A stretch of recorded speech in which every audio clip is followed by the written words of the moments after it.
করতেছি। মায়ের শাড়ি ছিঁড়ে গেছে, এই বাড়িতে বাজার সদাই নাই। আজ আমাকে কাজ করে টাকা জোগাড় করতেই হবে, অভাব দূর করতেই হবে। এই যে ইঞ্জিনিয়ার সাহেব, আমি কাজ করতে চাই, আমার খুব কাজের দরকার। হাল্ক, তোমার অনেক বড় শরীর, তোমার জন্য একটা কাজ আছে, কিন্তু অনেক রিস্ক আছে কাজে। করতে পারবে তো? যত রিস্কের কাজই হোক আমি করব।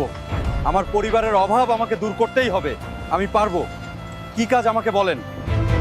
আমাদের 10তলা বিল্ডিং এর ওপর অনেকগুলো লোহার দণ্ড তুলতে হবে, তাইলে আমরা তোমাকে 10,000 টাকা দিব। আমি রাজি, আমি করব। চলেন। বন্ধুরা, তোমরা লাইক সাবস্ক্রাইব করে আমার শক্তি বাড়িয়ে দাও, যাতে আমি ঠিকভাবে কাজ শেষ করতে পারি। এই নাও হাল্ক, তোমার পরিশ্রমের টাকা। যাই, এখন বাড়ির জন্য বাজার আর মায়ের জন্য শাড়ি কিনি। আমার মায়ের জন্য একটা ভালো চাইতে শাড়ি দেন, তাড়াতাড়ি যাই মায়ের জন্য শাড়ি নিয়ে। মা খুব খুশি হবে। মা, এই নাও বাড়ির